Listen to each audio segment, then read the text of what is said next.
Frankerface Z emotes, there are a collection of emotes beyond the ones that you have to, that are for subscribers only, that you can utilize if you have Frankerface Z downloaded on Twitch.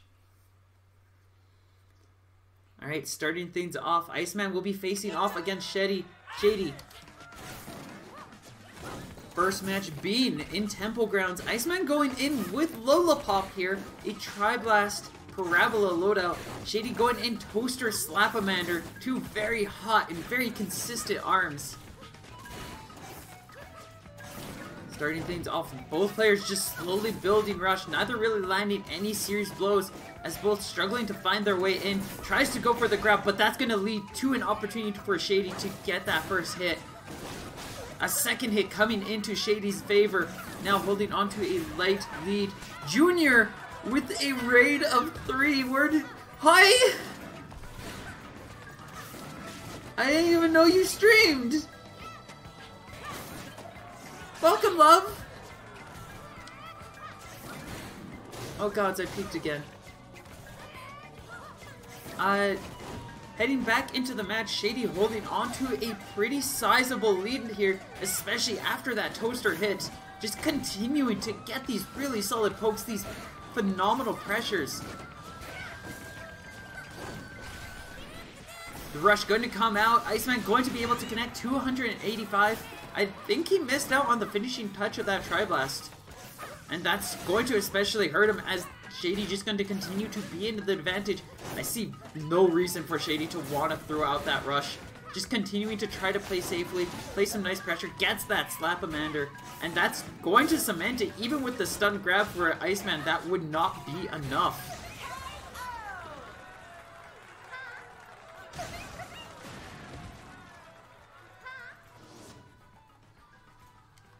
And Shedy taking the first round off of Iceman, diving right into our next round. Iceman switching over from the Parabola to the Burchuk, a very solid tool against Ribbon Girl and for Ribbon Girl.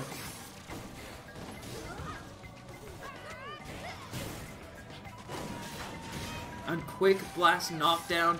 Iceman holding on to a slightest of leads, especially, well, not even with Rush ready, as both now ready with Rush, and both kind of would probably just box it out. I feel like Shedy's would be advantage just because of that curve, and that is going to be the case. The Mander reaching right in, dealing 180 damage. Iceman does get a freeze, going to set up for the grab, but Shedy with the perfect reactions, just really honing in from what they've learned with Twintel, gets a solid read, and is now holding on to the lightest of leads because of that.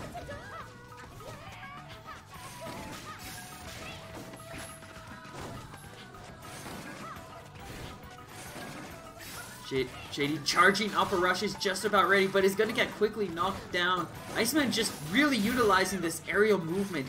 These air dashes from Lola Pop so exceptionally strong. It really allows him to keep up with Shedy and his movement, and gives him nice opportunities for 305 damage off of a rush. I'm going to have to follow you.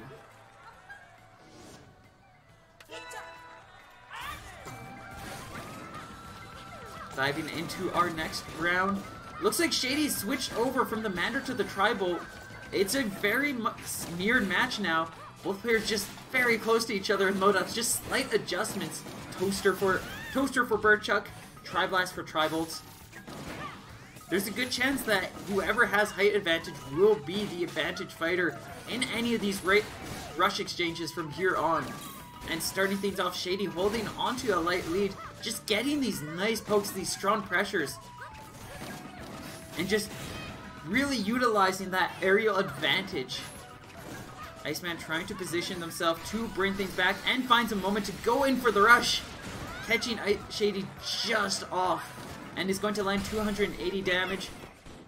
Shedy trying to go in for the punish, but Iceman going to safely be able to work their way around, and not going to get punished by that.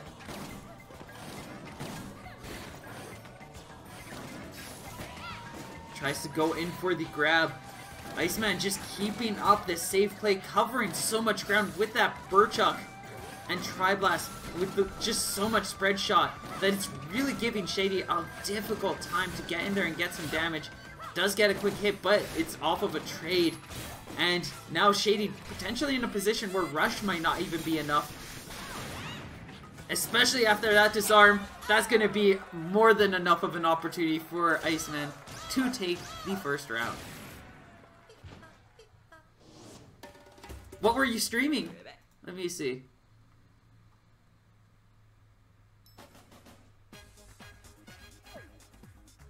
It doesn't say what you were streaming. Oh, wait. Oh, you don't even have videos set to save, so I couldn't see. Oh, well. Yeah, so what are you planning on streaming, Junior?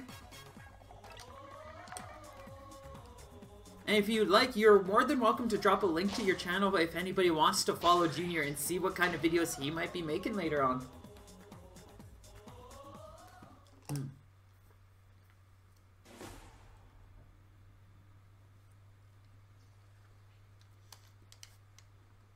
Diving into our next match.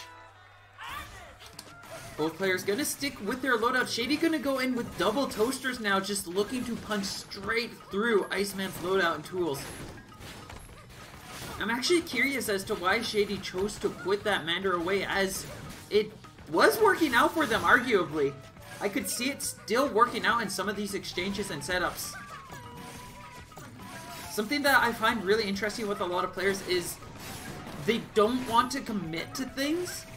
Even if they've lost a round, or even if they're in the advantage state, they'll just change their arms, and then to them it might seem like they feel like they have a better setup now, but in some cases, like, the other loadout just worked out better for them. And it's interesting to see them win a round, change their loadout, start losing, and then not look back at that loadout again.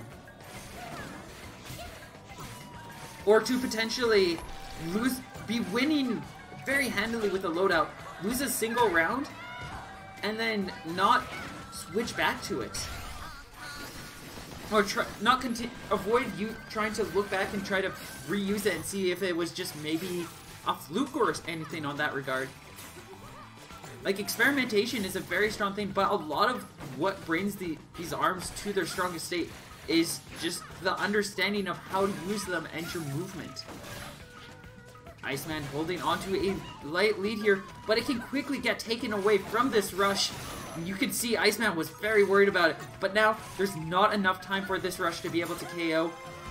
Shedy losing that, just not able to get that opportunity to get in and work. That's going to allow Iceman to take a round. Shedy making another interesting change here. Tri-Blast Slap-a-Mander. That Slap-a-Mander is probably going to be a very strong tool. I'm not sure how the Tri-Blast is going to work out, though, as it's going to either be competing with the Tri-Bolt, or it's just going to be outboxed by the Birdshot now. That said, starting things off, Shedy in the advantage. Gets another Slap-a-Mander, and we are seeing what I was talking about, where Shedy was doing a phenomenal job of getting these punishes, finding these windows to get the Mander to reach in and get this damage. After a very successful first round, ended up losing out on basically a game and a half because of a choice to swap out of the Mander. And now we're seeing Shedy with a massive health lead here. Just really pressuring Iceman down, but Iceman now finding his way in is starting to try to suffocate Shedy. But Shedy gets a quick 1-2 in and is going to take the round. Look at that health difference. Look at what the Slap-a-Mander did. Just that one pick, it was working out so well, and it's worked out very well once again. Iceman gonna try to go in hard, counter the Tri-Bolt, but still has to be very careful of that Mander, as not either of these arms only boxed it out. But Iceman has to be able to line up his shots well, otherwise the Mander's just gonna reach right around. Height advantage is going to give Iceman a very safe rush, 245 damage, and keeps himself in an advantage state. Shedy trying to find their way in. Iceman just staying on the move quickly, dodging and weaving out of the way of all of these attacks. Gets the tri-bolt knockdown, but ends up trading in the process. And that's just going to keep Iceman further in the lead as Shady not able to follow up with any combos. Now has to be careful as Iceman has it rush ready and is quickly pushing Shady into the corner. Shady now has very few options. Is just going to eat that shield breaker. Ends up, actually, because Shady chose not to take the shield breaker there, has some very damaged arms. Gonna be able to find their way out though, just barely. If they weren't able to parry down or just dodge out of the way of that attack with that first disarm, there's a good chance Iceman might have been able to take the round there. Shady, now at critical health, has no cannot take a single hit more, and with such little time left, it's very unlikely that Shady is going to be able to take this. Iceman just playing safe, covering ground, and is going to be able to take this match 2-0.